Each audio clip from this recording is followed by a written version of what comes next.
Hello everyone. ভাই, আপনি গাড়ি কিনতে চাচ্ছেন, গাড়ি সম্বন্ধে বোঝেন না, ভিডিওটি শেষ পর্যন্ত দেখেন। আশা করি আলহামদুলিল্লাহ অ্যাক্সিডেন্টওয়ালা মায়ের খাওয়া গাড়ি কেউ আপনাকে দিতে পারবে না। বাংলাদেশের কোনো লোকই আপনাকে অ্যাক্সিডেন্টওয়ালা মায়ের খাওয়া গাড়ি দিতে পারবে না। যদি মায়ের খাওয়া গাড়ি কেনেন, আপনি বুঝে শুনে আপনার কিনতে হবে। ভিডিওটি শেষ আবারও বলি ভাই, আপনি ভিডিওটি শেষ পর্যন্ত যদি দেখেন, মাইক্রোবাস গাড়ি কেনার ক্ষেত্রে কী কী দেখবেন ডিটেলস থাকবে। তো আশা করি ভিডিওটি শেষ পর্যন্ত দেখবেন। তো আবারও বলি ভিডিওটি শেষ পর্যন্ত দেখলে আপনি বাংলাদেশের যে কোনো প্রান্ত থেকে মাইক্রোবাস গাড়ি কেনেন, অ্যাক্সিডেন্টওয়ালা গাড়ি কেউ দিতে পারবে না, মায়ের খাওয়া গাড়ি কেউ আপনার কাছে বেচতে পারবে না। তো যে বিষয়গুলো আপনারা খেয়াল করবেন, প্রথমত আপনারা যে গাড়িটি কিনতে যাচ্ছেন বা যে গাড়িটি দেখতে যাচ্ছেন বা দেখতে আসছেন, গাড়িটির আমি যে ভিডিওটি যেখান দিয়ে দেখানোর চেষ্টা করতেছি আপনারা একটু বোঝার চেষ্টা করবেন। এই চাক্কা দেখবেন, এক কথায় পুরা গাড়িটির চতুর্থ সাইডে আপনারা সুন্দরভাবে দেখবেন যে রঙের কাজ আছে কিনা। এছাড়া পার্ট বাই পার্ট আপনি যেমন টানা দরজার যে সামনের বামের দরজা এবং টানা দরজার মাঝখানে যে খুঁটিটা দেখবেন, এই খুঁটিটা দেখবেন ঠিক আছে কিনা। এই খুঁটির কজগুলো আপনারা দেখতে পাচ্ছেন, এটা কিন্তু অরিজিনাল। জাপান থেকে যখন গাড়িটি তৈরি হয় তখন এই কজগুলো দিয়ে দেয়। এটা অরিজিনাল কজ। এইরকম থাকলে আপনি ধরে নিতে হবে যে এই সাইডটি ঠিক আছে। যেমন দেখেন টানা দরজার পুরা রাবারটা যেখানে রাবার থাকে পুরাটা আমি কিন্তু তুলে ধরছি। এটা কিন্তু অরিজিনাল সেটআপে আছে। এই সাইডগুলো দেখবেন এবং ভিতরের ফুল প্লেটের গাড়িগুলা অবশ্যই আপনারা সিলিংটা দেখবেন যে সিলিংগুলোর কি কন্ডিশন। আপনারা যদি ফুল প্লেট গাড়ি কিনতে যান তখন সিলিংটা দেখবেন যে সিলিংয়ে ভুসকা আছে কিনা বা সিলিংটা কি কন্ডিশনে আছে। আশা করি ভালো জিনিসটা আপনারা দেখলে বুঝতে পারবেন। তো আসলে কম মডেলের গাড়িগুলার সিলিংগুলো একটু ডাউন থাকে, সিলিং একটু ভুসকা থাকলো এটা কোনো বিষয় না, ময়লা থাকলে আপনি ওয়াশ করলে ওটা ফ্রেশ হয়ে যাবে। এছাড়া টানা দরজার পিছনের এই পানির ড্রেনের নিচে দেখবেন একটা পেস্টিং আছে, এই পেস্টিংটা ঠিক আছে কিনা। এই পেস্টিংটা যদি ঠিক থাকে, এছাড়া এই কসগুলা মাঠগাটের কস, তারপরে টানা দরজার যে রেলিংয়ের যে বিয়ারিংটা ঘুরে দেখতে পাচ্ছেন, এই বিয়ারিংয়ের এই কসগুলা ঠিক আছে কিনা।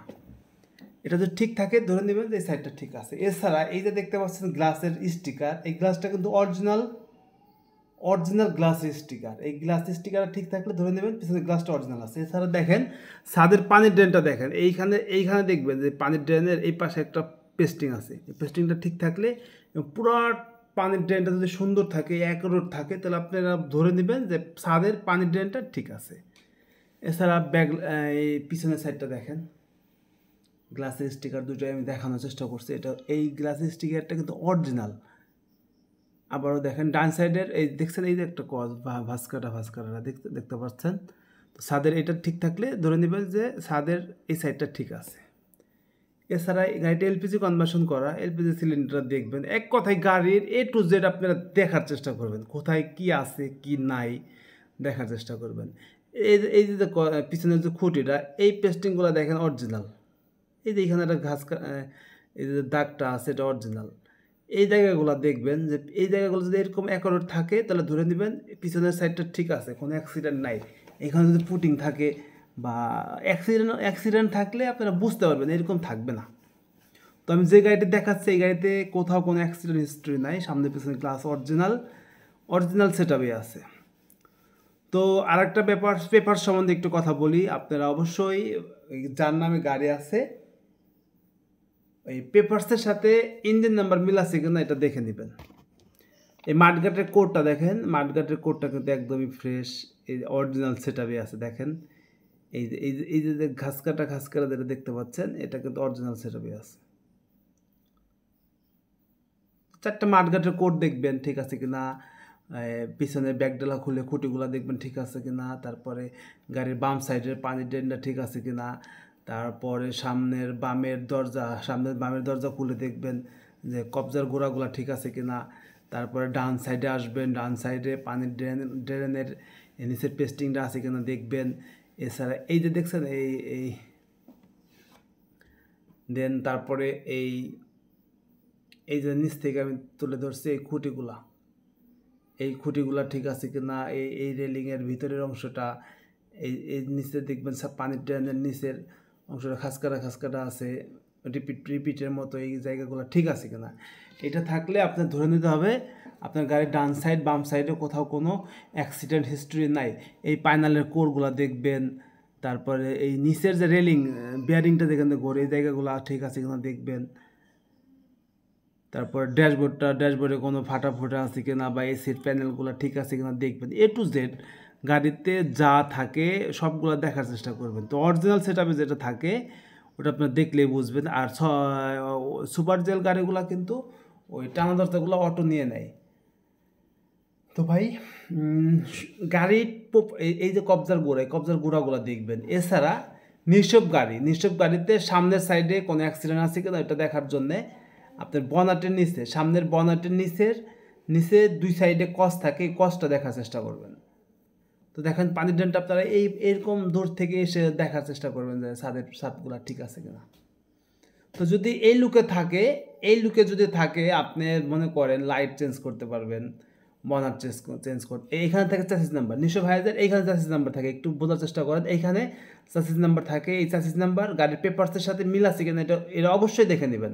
গাড়ির পেপারসের চাসিস নাম্বারের সাথে গাড়ির বডির চাসিস নাম্বার ঠিক আছে কিনা দেখে নেবেন। এবং যেটা বলছি মাস্টার সিলিন্ডার গোড়ার সাইডের এইখানে একটা কস থাকে, এই পেস্টিংগুলো, এই যে পেস্টিংটা দেখতে পাচ্ছেন, এবং সাইডের যে এই যে নিচের যে পেস্টিং, এই পেস্টিংগুলো অ্যাকুরেট আছে কিনা এগুলো দেখবেন। এটা যদি ঠিক থাকে ধরে নেবেন সামনের সাইডে কোনো অ্যাক্সিডেন্ট হিস্টোরি নাই। তো ভাই চতুর্থ সাইডটি দেখবেন। আর যেটা বলছি ওই এখন পেপারসের ব্যাপারটা আসেন, পেপারস নিয়ে আমি একটা দিন সামনে একটা ভিডিও থাকবে। তো এইভাবে যদি আপনি গাড়ি দেখেন দেন তারপর গাড়ি চালাবেন, গাড়ি চালায় ইঞ্জিন গিয়ারটা দেখবেন ঠিক আছে কিনা। ইঞ্জিন গিয়ারটা ঠিক থাকার পর আপনি যার কাছ থেকে গাড়ি কিনতে চাচ্ছেন তার সাথে দামের ব্যাপারে কথা বলতে পারেন। তারপর পেপারসটা দেখবেন যে গাড়ির পেপারসের সাথে চ্যাসিস নাম্বার ঠিক আছে কিনা। এই দেন যার নামে গাড়ি সে তার সাথে যোগাযোগ করার চেষ্টা করবেন, বা যার কাছ থেকে গাড়ি কিনবেন তার কাছ থেকে রিস্টাম্প করে নিতে পারবেন, বা এছাড়া বিআরটিএ থেকে মালিকানা করে নেওয়াটাই বেটার। তো ভাই আমি গাড়ি কেনার ক্ষেত্রে মালিকানার ক্ষেত্রে পেপার সংক্রান্ত ব্যাপারে আমি ছোট্ট করে একটা ভিডিও দিব আমার সামনের ভিডিওতে পেপার সম্বন্ধে একটা ভিডিও করে দেবো ইনশাল্লাহ আপনাদের বোঝার সুবিধার্থে। তো আমি ফারদুল ইসলাম, আমরা পুরাতন গাড়ি কিনি এবং বিক্রি করি। আপনাদের কোনো বন্ধুবান্ধব ভাই ব্রাদার বা ইমার্জেন্সি যদি কোনো ভাই গাড়ি সেল করেন, ইমার্জেন্সি যদি কোনো ভাই গাড়ি বিক্রি করতে চান অবশ্যই আমার সঙ্গে যোগাযোগ করবেন। আর জানেন তো দু একটা গাড়ি আমরা কিনি বেশি। তো যদি কোনো ভাইয়ের গাড়ি প্রয়োজন হয় যোগাযোগ করবেন, থাকলে সহযোগিতা করার চেষ্টা করবো ইনশাল্লাহ। তো ভাইজান আমি গাড়ি কেনার ক্ষেত্রে আপনার এই জায়গা আমি যেভাবে ভিডিওটি করছি এই বিষয়গুলো যদি আপনারা বুঝে গাড়ি কেনেন আশা করি আপনি গাড়ি অবশ্যই ফ্রেশ গাড়ি কিনতে হবে, আপনার কিনতে পারবেন। তবে আমার ইউটিউব চ্যানেল থেকে যারা দেখছেন অবশ্যই আমার চ্যানেল সাবস্ক্রাইব করে রাখবেন, আর ফেসবুক পেজ থেকে যারা দেখছেন অবশ্যই পেজটি ফলোতে রাখবেন। ভালো থাকবেন, আল্লাহ হাফেজ।